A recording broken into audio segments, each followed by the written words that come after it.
Nu, sveicināti, mīļie ticības brāļi māsas. Es jums došu sveicienu no Bībeles. Es jums šodien stāstīšu par tagadējo nākotni un tagadējo pagātni un par pravietošanu. Mēs bieži vien, pirms mēs ar Dieva vārdu, ar Bībeles tekstiem esam iepazinušies, mēs saprotam pravietošanu kā kaut ko mistisku. Dažreiz mēs saprotam to kā nākotnes pareģojumu. Nākotnes lietas tiek darītas, atklātas mums. Tā tas bija. Piemēram, mēs daudzreiz zinām, kad ir pravietis Jesaja. Jesaja stāstīja par nākotnes lietām. Viņš darīja zināmas nākamās lietas. Bet pravietojums toreiz bija drusku savādāks nekā jaunderības pravietojums. Vecās derības pravietojums, iedomājieties horizonu. Jūs redzat kuģus, 10 kuģi vienā rindā. Liekas, ka viņi kuģo vienā rindā pret jums. Bet mēs nezinām, cik tālu tie kuģi ir viens no otru atrodamies. Mēs viņus redzam kā vienā rindā. Bet kas no tiem kuģiem pirmais sasniegs krastu, to mēs tā nevaram saredzēt. Un tā tas arī ir ar vecās derības pravietojumiem. Daži pravietojumi bija pat toreizajās pasaules, tajiem laikiem. Piemēram, Jesaja pravietoja arī par to, kad nāks svešas tautas un viņus sagrābs un aizvedīs uz Bābeles trimdes. Bet Jesaja dzīvoja 779 gadus pirms Kristus. Daži no tiem kuģiem pieskrēja daudz vēlāk, 779 gadus vēlāk. Par to cietošo Mesiju, par ko Jesaja rakstīja 53. nodaļā, Bībeles vidū. Ja uzšķirs Bībeles vidus, tad uzkrītam uz 53. nodaļu, cik es saprotu, to 4. pantu. Bet vecā derības laikā Dievs to savu tautu apmeklēja. Viņš neapmetās pastāvīgi pie viņiem. Vecās derības laiks bija apmeklēšanas laiks. Tātad Dievs kādreiz apciemoja cilvēku īpašā veidā. Jaunderības laiks ir apmešanās kultūra, kad Dievs ir apmeties tavā sirdī. Ar to, kad tu ieaicinājis Jēzu savā sirdī, tad tu esi dabūjis mūžīgo dzīvošanu, un Dievs ir apmeties tevīs iekšā, un viņš no tevim neaizies prom, nemūžam.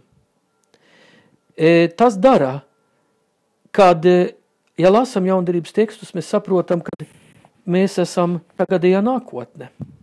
Mēs esam atstājuši veco cilvēku, tas ir beigts un pagālam, tur ir kapā akmens pielikts, to mēs nevaram atdzīvināt, pat arī nav jēgas mēģināt, mēs to nevarēsim. Un Dievs vēl savādāk uzvedīsies, nekā mēs to varam iedomāties, viņš neuzrunā vairs to veco cilvēku. Pravietojums jaunderības laikā ir savādāks. Tas ir, kā debesis uz tevīm raugās. Pieņemsim, ka mums tagad būtu Bībeles studija, Bībeles pulciņš, mēs būtu 10 cilvēki šajā, vai cik tur 5 vai 10 cilvēki šajā istabā, un pravietojums tad būtu, ja kāds cilvēks varētu atkārtot, ko Jēzus būtu teicis tam cilvēkam, kad Jēzus nāk iekšā pa durvīm. Ko tu būtu pateicis tam cilvēkam, kas tev iepratīm ir? Ko Jēzus būtu pateicis tam cilvēkam? Ko tu domā, Jēzus būtu pateicis tam cilvēkam? Tas ir pravietojums. Tas ir kā debesis raugās uz tevīm. Debesis piedod visu tās muļķības, ko tu esi darījis. Un tās nepiemina vairs.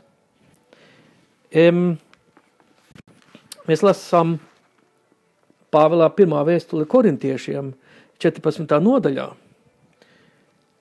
Dzenieties pēc mīlestības, dedzīgi tiecieties pēc gara dāvanām, jo sevišķi, lai jūs spētu pravietot.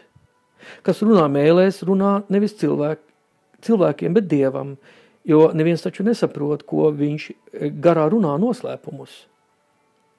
Bet, kas pravieto, tas runā cilvēkiem, lai viņus celtu, mudinātu un mierinātu. Tātad pravietojums nav tas, ka kaut kāds nāk iekšā un saka, tu brāli, tu gan tu un tu esi darījis, es to redzu, to Dievs man ir atklājis, un tu ilgi mocīsies zem to, un tu dabūsi beigās Dieva svētību. Tas nav pravietojums. Drīzāk tur ir, ka tas cilvēks ir dabūjis ieskatīties cita cilvēka dzīvē un kaut ko ir redzējis. Bet bieži vien tas nav dots tam cilvēkam, lai viņš to pateikt, bet viņam tas ir dots no Dieva, lai viņš redzētu šo problēmu un celtu šo cilvēku. Tā nav pravietošana. Pravietošana būtu drīzāk, ka tas cilvēks, kas redz to problēmu pie otra cilvēka, viņš pastāsta tam otram cilvēkam, kā Dievs uz viņu raugās. Brāli, tu zini ko? Māsiņa, tu zini ko? Tu esi radīts pēc Dieva attēla. Pēc Dieva līdzības Dievs neredz tevīs nekādu kļūdu un vainu. Viņš tev nepieminēs tās muļķības, ko tu esi darījis. Ja tu izsūdzies savus grēkus un nožēlos. Jo nav jau teikts, ka Dievs piedod, tāpēc, ka tu viņam to saki. Lūdzu, piedod man, Dievs. Redziet, tas prasa savu samaksu, piedošanu. Pieņemsim, ka tu esi noķerts kaut kādā baigā krimināla lietā, vai tiesnesis tev atlaidīs, tāpēc, ka tu teiksi, tiesneša kungs, es tik rēti tā daru, piedodiet man. Jūs domājat, ka tiesnesis jūs atlaistu. Nē, viņš jūs neatlaidīs. Kaut kādam jāizpelna to sodu. Un tā lielā lieta šeit kristīgā ticībā ir tas, kad Jēzus ir atnācis, un viņš ir uzņēmis sev to sodu, kas tev būtu bijis jāsaņem. Tas nozīmē, kad viņš ir samaksājis par tevi. Un tas dara, ka tev ir laba sirdsapziņa. Jo tu esi piedots. Nevis izjūt no to, ko tu pats esi darījis, labu. Tu drīzāk esi darījis sliktu. Cik mēs esam lauzuši no 10 baušļiem? Mēs esam nepietiekami Dieva acīs. Bet, ja pravietojums tad notiks, ja pravietos pār citu cilvēku, tad jāceļ to otru cilvēku. Un tam otram cilvēkam ir jāiepazīst Dievu, jāiepazīst ceļu laukā no sprukas. Mēs zinām, ka daži cilvēki domā tomēr, kad viņi pravieto, kad viņam nāk viens sapnis, viņam, piemēram, nāk sapnis brīdinājums par to, kad klasiskais Krievijā iebruks vai no Latvijā vai Zviedrijā un tas notiks. Tas varētu gan būt, jā, bet tas nav pravietojums klasiskā nozīmē. Piemēram, bija tāds cilvēks, ko apostols Pāvils satika savās gaitās. Viens vīrietis, kas viņam darīja zināmas nākamās lietas. Un celās viens no viņiem vārdā Hagabs. Es lasu jums no apostoļa darbiem 11. nodaļu, 28. pantu.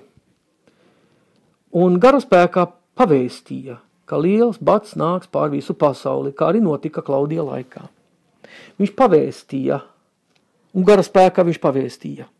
Jā, tie var būt pavēstījumi, bet tie šķiet, ka nav pravietošanas. Tie nav pravietojumi. Jo jaundarības laikā Dievs tevi pārradījis pa jaunu cilvēku, un tu esi tagadējā nākotne. Tu neesi tagadējā pagātne, jo pagātne ir pagalam beigta un aizgājusi. Tu esi tagadējā nākotne. Un Dievs caur pravietojumiem apstiprina tevi, uzmundrina tevi un uztaisa tevi. Tā tas nav, ka vajadzētu izmantot to atziņu, ko Dievs dod, ka viņš ļauj tev ieskatīties citā cilvēku dzīvē, un tu redzi tās kļūdas, kas tam cilvēkam ir. Nemaz nav teikts, ka jāpiet tev tam cilvēkam klāt un jāpastāst, brāli, es zinu, tas un tas Dievs man to ir atklājis. Nī.